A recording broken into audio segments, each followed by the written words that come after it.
Hi, welcome to this tour of the DAR Museum Period Rooms. My name is Katie Cannon. I'm the Curator of Education here at the museum. The DAR Museum was founded to further the mission of the DAR, especially the missions of historic preservation and education. The collection focus is on furnishings of early American homes. Most of the objects in the collection date to the 1700s and 1800s and are items that were made or used in America at that time. The museum consists of a main gallery with an annually rotating exhibit, a study gallery for researchers and people who just like getting up close to the objects, and a couple of smaller galleries spread throughout the building. One of the biggest exhibits, though, is the one we'll be looking at today, the period rooms. So these are rooms in Memorial Continental Hall, which is the oldest part of the DAR headquarters building. It was first completed around 1910, and the DAR raised funds to build the building by getting donations from the different state societies and then naming parts of the building after them, a room, a staircase, and so forth. The rooms started out as offices and other administrative rooms. Then when the society outgrew the building and started adding on, all the administrative functions moved out and into the newer parts, and these rooms became period rooms, part of the museum. And yes, this is the same room from a very similar angle. So period room refers to time period, so each room shows a different time and place in American history. The rooms are still named for states, and here's where it can get confusing. The name of the room is the name of the state that sponsors the room, and it might or might not match the scene inside. There are 31 rooms in total. We're not going to go through them all in one go, don't worry. Instead, this tour consists of 6 period rooms, all showing exhibits and galleries that span multiple time periods. There are 4 rooms exhibiting a different theme and 2 that focus on regions. So we're going to start out by looking at the thematic rooms. So this room was sponsored by the New Hampshire State Society. It's a display of children's toys from the 1800s and early 1900s. So looking back a little further, in the early 1700s, children were treated like small adults. They dressed in tiny versions of grown-up clothing, and they were expected to behave like adults. Then in the late 1700s, things started to change. People began seeing children as special people with different needs from adults. And they set aside time to play, they wrote books just for children, and you start seeing a lot more children's toys as well. So I've got a selection of them for you to see up close. This doll is made out of cloth and buckskin stuffed with cotton. The shells that decorate the dress came from the Pacific Ocean. We're not certain which nation made this doll. The story that came with the doll is that Lakota Indian girls in the Baptist Mission in Lodgegrass, Montana, made it in the early 1900s. The Lakota Indians were primarily in the Dakotas, while the Crow were in Montana at the time, although perhaps there were indeed Lakota at a mission in Montana. We're not quite sure. It is one of many dolls in the museum collection that are made out of a wide range of materials. So it's definitely a form of play that crosses many cultures and time periods. Another toy of a different type is the Humpty Dumpty Circus. This is from the early 1900s, and it was one of the first toys marketed to both sexes at once. Before this time, most toys were either for boys or girls, not both. But this one was marketed for both girls and boys. You could even just buy a few pieces to start with and then add to your collection over time. Now this is a different type of toy. This is from 1882. It's called a zoetrope, and it uses an early form of animation.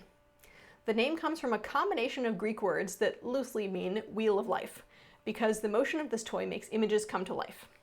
It works for the same reason that videos do. Many still images viewed in rapid succession make the images appear to move. The construction is out of wood and cardboard, and you could choose from 33 different paper animation strips. Now, the first movie theater was at the Zooprexographical Hall in the 1893 Columbian Exposition. It was the first time that you could buy a ticket to see moving pictures projected on a screen. So that is the start of videos as we know them. So the New Hampshire room shows an exhibit of children's toys. The Rhode Island room, sponsored by the Rhode Island State Society, is a display of musical instruments from mostly the 1800s. One of the topics we cover in this room is which instruments were usually played by men or by women, or some or both. So here we have a comparison. The harp was thought of as a delicate instrument that would be difficult to play with rough hands. And it was one of the instruments that wealthy young women learned so that they could play for guests and show off their talent. Whereas the woodwinds, like this flute, were usually played by men. People thought that women should look graceful while playing music, and that woodwinds put your arms in awkward positions not suitable for a lady. Other instruments that you see around the room were played by both men and women, like this lap melodeon. It was relatively easy to play. Bellows instruments like accordions and melodeons were popular home instruments. What you do is you pump the bellows to send air through the reeds inside while you control the notes by pressing on the ivory keys. This one's made in 1843 in New Hampshire. So it's a lap melodeon. You kind of need a big lap for it. Maybe a table would be easier. This is a full-sized melodeon. We have a couple of them in storage. And so it looks like a piano, but what happens is you pump the foot pedals, and that's what pushes air through the bellows and over reeds, thin strips of metal or wood, which makes them vibrate and make a sound. So then the keyboard, you play it kind of like a piano, but what the keyboard is doing instead of striking strings is it opens different valves to direct the airflow over certain reeds that then select as specific pitches. The melodeon was a popular home instrument in America and Europe in the mid to late 1800s because it was an affordable alternative to a piano. And speaking of pianos, this is actually a spinet. It was played by both men and women. And it's a small type of piano. So this one is a piano, but it's a small one. And the big clue is in its triangular shape.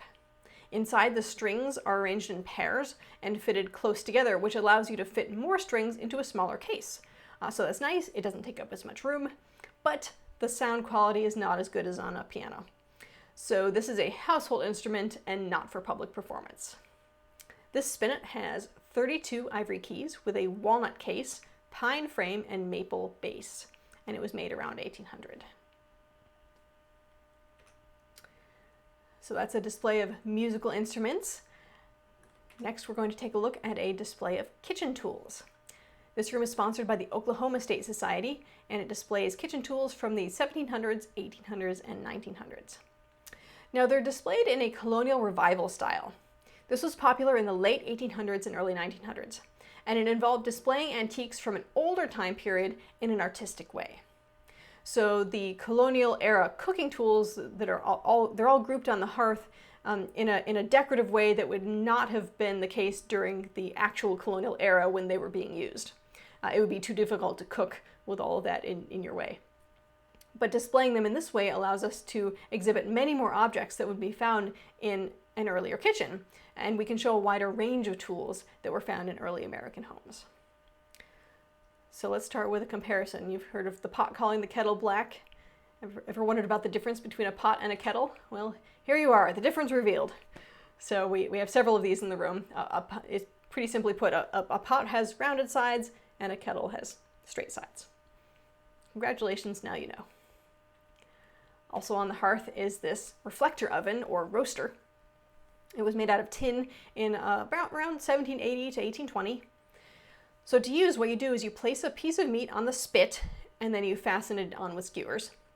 The end of the spit, you'll notice, sticks out and it forms a crank. So you set it on the hearth with the large open side facing the fire. And then you occasionally turn the crank so that the meat roasts evenly.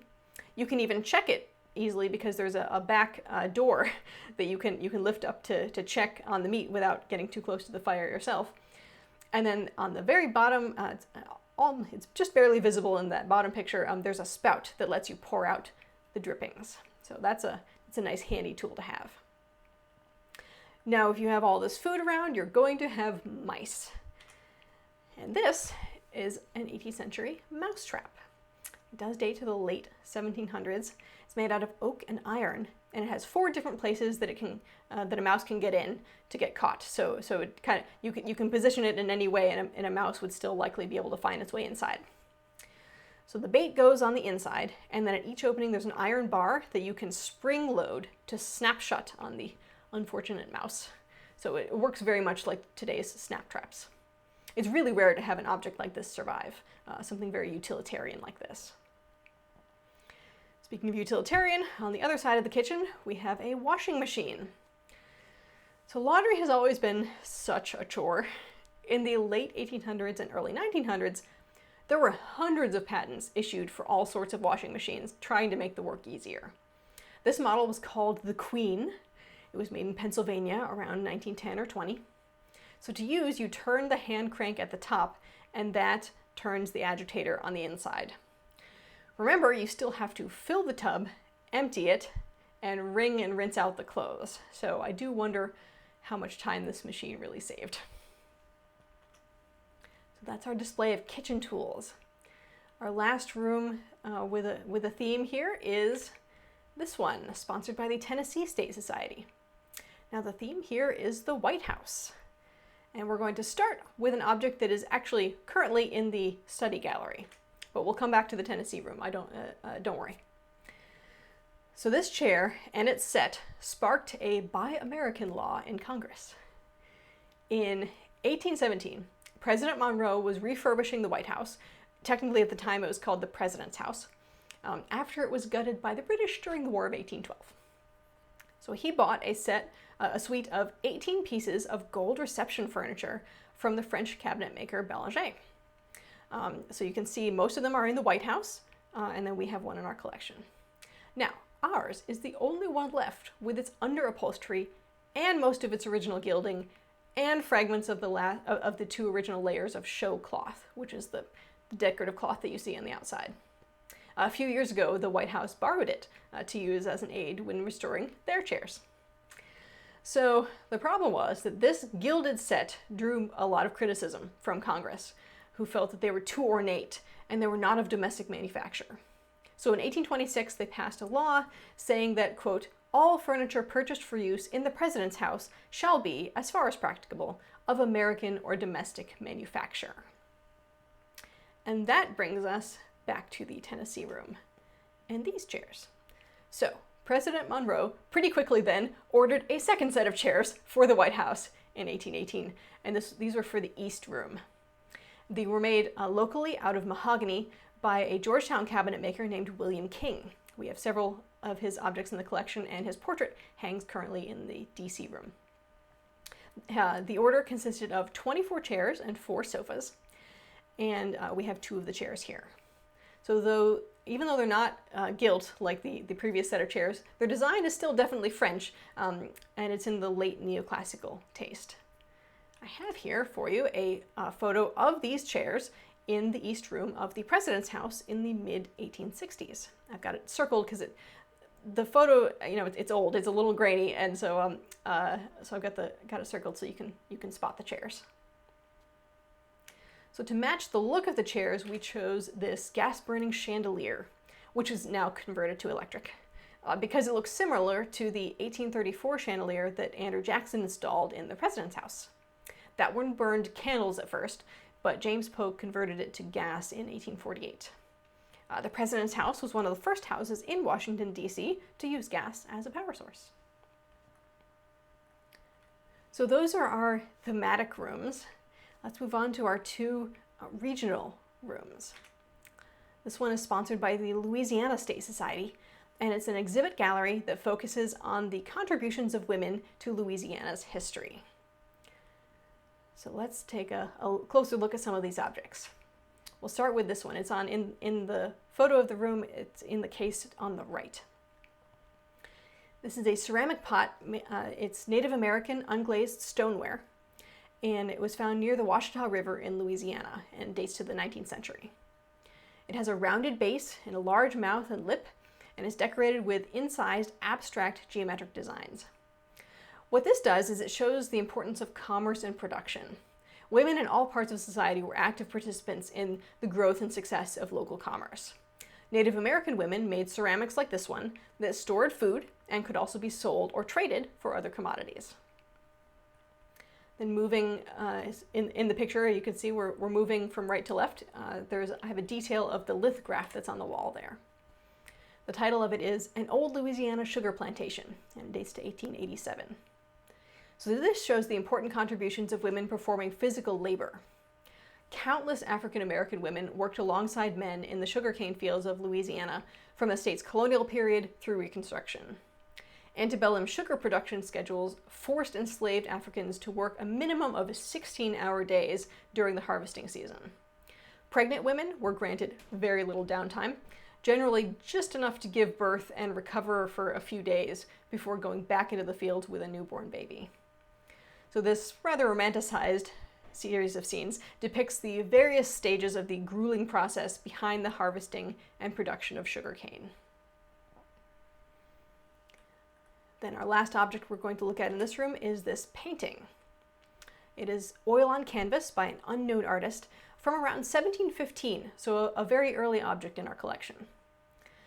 Now, Spain encouraged immigration to its Louisiana colony during the 1700s in order to maintain a foothold in the region. The Spanish government enticed individuals and families to move to the region with the promise of land and money. So what we're seeing here is a Spanish woman in this portrait. And it was the women of this colony that then bore and raised the children who would grow into the citizens of first the colony and then the state of Louisiana. And with 18th century infant mortality rates as high as 25%, portraits like this one celebrate women and the achievements of birth and child rearing. So that is our regional room of the Louisiana Gallery. Our last room that we're going to look at today is this one, sponsored by the Pennsylvania State Society. So this is actually the foyer that was the main entrance to the building when it was completed in 1910. This foyer was funded by many DAR chapters in Pennsylvania, and in the center of the floor, it's just out of the frame, you'll see the next picture, is a bronze medallion of the Pennsylvania State Seal. The foyer was done in classical architecture style with marble and busts, but instead of depicting classical Greek philosophers, each bust represents an American Revolutionary figure. Just off of the foyer is the Pennsylvania alcove, and that is a small room that exhibits a sampling of objects made or used in Pennsylvania during the 18th and early 19th centuries. So here's where you can see the center medallion in the floor now. But as far as the paintings go, you're now looking at the artist's parents. Jacob Eichholz painted his parents, Catherine and Leonard, when they were in their 60s. Jacob was the fourth of 14 children. He started his career as a coppersmith and sign painter, but went on to become a well-known portrait artist. And we do have several of his paintings in the collection. This pair was made in Pennsylvania in 1815.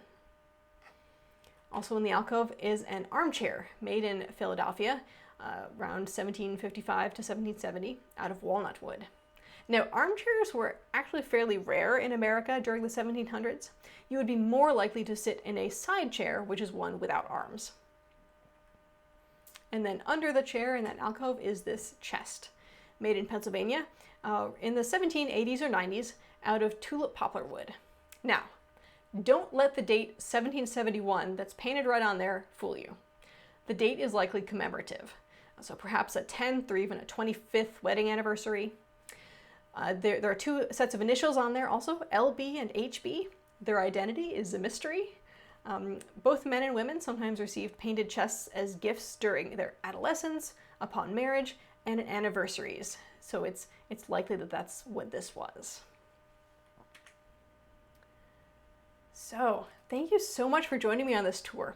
Please take a look at the museum's website for more resources, and if you have any questions, feel free to send us an email.